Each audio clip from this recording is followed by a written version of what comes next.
Hi friends నమస్తే. యద్దనపూడి సులోచనారాయణ గారి జీవన తరంగాలు నెక్స్ట్ పార్ట్ చూద్దాము. అనంత్ కంఠానికి పడకుండా తప్పించాలని చూసిన ఉరితాడు తన మెడకి పడి బిగుసుకుంటున్నట్టుగా అయింది విజయ్ పని. అతను ఈ మధ్య వేణుగోపాలరావు గారింటికి ఎంత దూరంగా ఉండాలని కోరుకుంటున్నాడో అంత ఎక్కువగా వెళ్లాల్సొస్తోంది. వ్యాపార రీత్యా ఆయన చేస్తున్న మార్పులకి అనుక్షణం అతని ఆసరా అవసరమవుతోంది.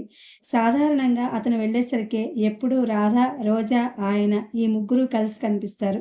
రోజా, విజయ్‌ల అడుగుల సవ్వడి పసికట్టగానే ఏదో పని ఉన్నట్టు అక్కడి నుంచి లేచిపోతుంది. 2, 3 సార్లు ఇది స్పష్టంగా గమనించిన వేణుగోపాలరావు గారు విజయ్ ఎదురుగానే రోజాని మందలించారు. రోజా, విజయ్ ముందు నీ ఈ మొహమాటం నాకు నచ్చలేదు. అతను మనకి పరాయివాడు కాదని నీకు చాలా సార్లు చెప్పాను. నా దగ్గర నీకు ఎలాంటి స్వతంత్రం ఉందో అంతకంటే మించిన చనువు అతని దగ్గర ఉండాలి. నువ్వెలా ఉంటే నువ్వలా ఉంటే నేనెంతో సంతోషిస్తాను. రోజా చూపులు క్షణంసేపు విజయ్ కళ్ళతో మెరుపులా కలిసి విడిపోయినాయి. విజయ్ ఆసక్తిగా ఏ సమాధానం చెబుతుందో అన్నట్టుగా కుతూహలంగా చూస్తూ నిలబడ్డాడు. ఇంకెవరైనా సరే మీతో సమానమనండి కానీ దయుంచి ఈ వ్యక్తి మాత్రం కాదు. రోజా ఈ మాటలనటానికి నోరు తెరిచి మళ్ళీ ఆగిపోయింది. విజయ్ ఆయనకి ఎంతో ప్రీతిపాత్రుడు. అతన్ని ఏదైనా అంటే ఎందుకు, ఏమిటి అంటూ కారణాలడుగుతారు. విని విననట్టు ఊరుకుంటే ఈ ప్రసంగం ఇంతటితో ఆగిపోతుంది. విజయ్‌కి తనకి మధ్య ఉన్న ఈ భయంకరమైన గతం తన గుండెల్లో అజ్ఞాతంగా సమసిపోవాలి. రెండో మనిషికి తెలియాల్సిన అవసరం లేదు. కనీసం తన ద్వారా ఇప్పుడు తెలియకూడదు. వేణుగోపాలరావు గారి హెచ్చరిక వల్ల అప్పటినుంచి ఆయనను కష్టపెట్టడం ఇష్టం లేక బలవంతంగా ఆగిపోయినా అది ముళ్ళ మీద నిలబడ్డట్టే ఉండేది. ఏదో పని కల్పించుకుని ఆయనకి అనుమానం రాకుండా వెళ్ళిపోవాల్సి వచ్చేది. ఆ రోజు భోజనాల వేళ విజయ్ కూడా ఆ పూట భోజనానికి అక్కడే ఉండిపోయాడు. వేణుగోపాలరావు గారు, రాధ, విజయ్ కూర్చున్నారు. భోజనాల విషయంలో రోజాని తమతో సమంగా కూర్చోమని తినేలా చేయాలని ఆయన చేసిన ప్రయత్నం సఫలం కాలేదు. కూర్చో అమ్మా, పర్వాలేదు. మనలో మనకేమిటి? నాతో పాటు కూర్చుని నువ్వు కూడా భోజనం చేయి అన్న ఆయన మాటల్ని రోజా వినయంగా తిరస్కరించింది. ఆయన ఎంత చనువు ఇచ్చినా, ఈ ఇంట్లో ఎంత అధికారం ఇవ్వాలని ప్రయత్నిస్తున్నా రోజా తన హద్దుల్ని తాను రవంత కూడా దాటేది కాదు. లావణ్య గాని, ఇంకెవరైనా కానీ వెతికి చూసినా తన ప్రవర్తనలో లోపం చూపించలేనంత జాగ్రత్తగా ఉండేది. అతి మంచివాడైన ఆయన సహృదయంతో ఇచ్చిన చనువు తీసుకుని తమ స్థితి మర్చిపోయి ప్రవర్తించకూడదు. ఎవరెంత చెప్పినా తను ఈ ఇంటి నౌకరు క్రిందే లెక్క. మిగతా వాళ్ళెంతో తను అంతే. ఆడపిల్లననే గౌరవంతో గాని, సాటి కుటుంబంలో మనిషినని గాని వాళ్ళు గౌరవంతో, అభిమానంతో చూస్తున్నారు. అదే 10,000. అంతకు మించిన తనకేం అవసరం లేదు. రోజా వచ్చినప్పటి నుంచి వేణుగోపాలరావు గారు రోజా చేత స్వయంగా వడ్డించుకుని భోజనం చేసేవారు. ఆయన భోజనం చేస్తుంటే ఎదురుగా నిలబడి ఏమేం కావాలో కనుక్కోవటం, కొసరి వడ్డించడం రోజాకి ఆనందంగా, ఎంతో సంతృప్తిగా ఉంటూ వచ్చింది.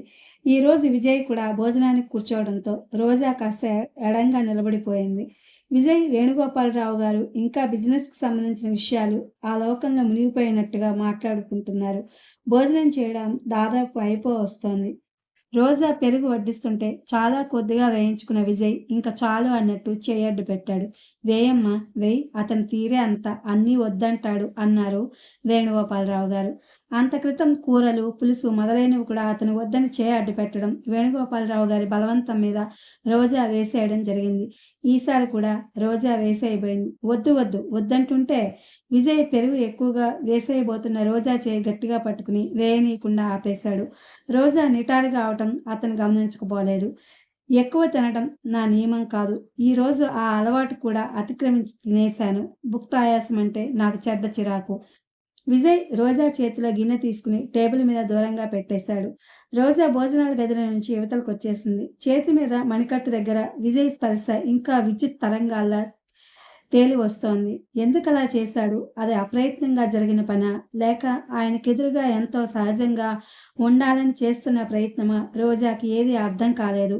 రోజాకి ఈ మధ్య చాలా బాధగా ఉంది.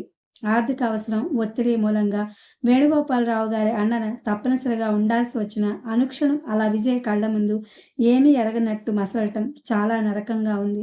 అతని మనసులో ఎలాంటి భావం లేదన్నట్టు అతని వైఖరే చెప్తోంది. కానీ తను ఈ పరిసరాలకు దూరంగా పారిపోవాలని తహతహలాడుతూ కూడా బలవంతంగా కట్టిపడేసినట్టు ఆగిపోవాల్సొస్తోంది. మొదట్లో మొదట మొట్టమొదట్లో విజయ్ మీద ఎలాగైనా ప్రతీకారం తీర్చుకోవాలని, అతనిని రెట్టింపు బాధకి గురి చేయాలని, ఏదైనా చేయాలని రోజాకి ఎంతగానో అనిపించేది కానీ, రాను రాను అది పూర్తిగా అసంభవమని తేలిపోయింది. ఏం చేయగలదు తను అతన్ని? అందులో వేణుగోపాలరావు గారికి అత్యంత అభిమాన పాత్రుడైనప్పుడు, రోజా తను వచ్చిన ఈ కొద్ది రోజుల్లో మిగతా విషయాలతో పాటు ఇది కూడా స్పష్టంగా గ్రహించింది. విజయ్ అంటే ఆయనకి ప్రాణం. విజయ్ మీద ఈగ కూడా వాలనివ్వరు. అతని మీద తను ఫిర్యాదులు ప్రారంభించినా, అసహ్యంగా మాట్లాడినా అది తన పునాదికే ఉద్వాసన చెప్పించే ప్రమాదం రావచ్చు. అందువల్ల రోజా తప్పనిసరిగా విజయ్ పట్ల ఉన్న వైరాన్ని, ద్వేషాన్ని గరళంగా మింగి ఊరుకోక తప్పడం లేదు. తరచుగా వేణుగోపాలరావు గారి ఇంటికి రావడం తప్పనిసరైన విజయ్‌కి క్రమంగా రాను రాను ఆ ఇంట్లో అడుగు పెట్టగానే అప్రయత్నంగా రోజా కోసం కళ్ళతో వెతకటం అలవాటైపోయింది. వెనక నుండి రోజా నడకని, అందంగా ఉన్న జడని, పక్క నుంచి చూస్తే నాజూకుగా కనిపించే చెంపల్ని తదేకంగా చూస్తూ ఉండేవాడు. బురదలో నుంచి వచ్చిన పద్మంలా అంత లేమిలో ఉండి కూడా రోజా సౌందర్యం చెక్కు చెదరలేదు. శరీరంలో ఆ లావణ్యం నిలుపుకోవడానికి ఉన్నత కుటుంబాల్లో స్త్రీలు పడే అవస్థలు, తీసుకునే జాగ్రత్తలు ఎరగనివి కావు. ఈ ప్రపంచంలో అందమైన ఆడవాళ్ళు చాలామంది ఉండొచ్చు. కానీ చూడడానికి కంటికి ఇంపుగా ఉండి, హృదయాన్ని స్పందింపచేసే సంస్కారం, జీవితాన్ని ధైర్యంగా ఎదుర్కోగల సాహసం ఉన్న ఆడపిల్లలు చాలా అరుదు. ఈ రెండో రకానికి చెందిన రోజా అంటే అనంత్‌కి ప్రాణప్రదంగా అవటంలో ఆశ్చర్యం ఏమీ లేదు అనిపించసాగింది. విజయ్ వచ్చినప్పుడు ఎప్పుడైనా ఏ కారణం చేతనైనా రోజా కనిపించకపోతే అతనికేదో అసంతృప్తిగా, వెలితిగా అనిపించేది. తన హృదయంలో మెల్లమెల్లగా ప్రాణం పోసుకుంటున్న ఈ చైతన్యాన్ని అతను ఒక్కసారిగా బొత్తిగా అర్థం కానివాడిలా, విఫలుడైనట్టు గమనిస్తూ ఉండేవాడు. తనలో వస్తున్న ఈ మార్పు అంత మంచిది కాదని, దీని పరిణామాలు విపరీతంగా ఉంటాయని, అవి తనకి ఏమాత్రం అనుకూలంగా ఉండవని అతనికి నమ్మకంగా తెలుసు. తన మనసు ఎటువైపు మొగ్గుతోందో అర్థం చేసుకోలేనంత వివేకహీనుడేం కాదు. ఈ భావాన్ని మొగ్గలోనే తుంచేయాలని అతని ఆంతర్యం తహతహలాడుతోంది. ఎంతో అపురూపంగా, అద్భుతంగా ఉన్న ఈ భావాన్ని పుట్టుకలోనే నాశనం చేయాలని అతనికి పట్టుదలగా ఉన్నమాట నిజమే. కానీ ఏమాత్రం సాధ్యం కావటం లేదు.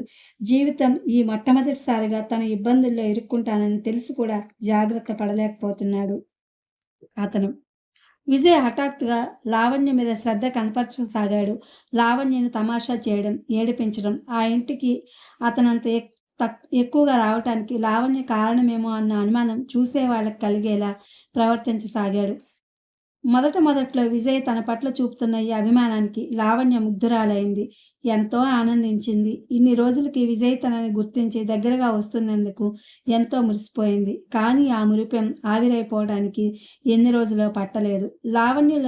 లావణ్యతో ఉన్న స్త్రీ సహజమైన చాతుర్యం విజయ్ ఆంతర్యంలో ఉన్న అసలు భావాన్ని ఇట్టే పసిగట్టేసింది. విజయ్ తన దగ్గర కూర్చుంటాడు నిజమే, కానీ అతని కళ్ళు అనుక్షణం రోజా కోసం వెతుకుతూ ఉంటాయి. రోజాను చూడగానే అతని గుండెల్లో చిత్రమైన స్పందన మొదలైనట్లు ఆ కళ్ళల్లోకి తమాషాగా అయిన కాంతి వస్తుంది. అసలే తండ్రి విషయంలో రోజా పట్ల కినుకు వహించి ఉన్న లావణ్య హృదయం విజయ్ కూడా రోజా అంటే ఆకర్షించబడటం చూసి ఈర్ష్యతో భగ్గుమంటుంది. కానీ ఆ ఈర్ష్యని అమాయకంగా అందరి ఆడవాళ్లలా బయటికి వెళ్ళగక్కదలుచుకోలేదు. రోజాని ఇంటి నుంచి బయటకు గెంటివేయడానికి విజయ్కి పాఠం నేర్పటం కోసం, తగిన సమయం కోసం వేచి చూడసాగింది. ఇది ఫ్రెండ్స్, జీవన తరంగాలు ఎద్దనపూడి సులోచనారాణి గారిది మొదటి భాగం పూర్తయింది. దీనికి మిగతా కథ రెండో భాగంలో మనం వాయిస్ ఓవర్ అనేది చూద్దాము. దానికి నేను వాయిస్ ఓవర్ ఇచ్చాను. ఇప్పటి వరకు నేను ఈ మొదటి భాగానికి, జీవన తరంగాలు మొదటి భాగానికి మొత్తం అన్ని 43, 44 ఉన్నాయి ఇవి. వీటన్నిటికి వాయిస్ ఓవర్ ఇచ్చాను. ఎవరైనా కనుక ఈ మొదటి భాగం వాయిస్ ఓవర్ కథ విని ఉండకపోతే వినండి, విని ఆనందించండి. Thank you for watching.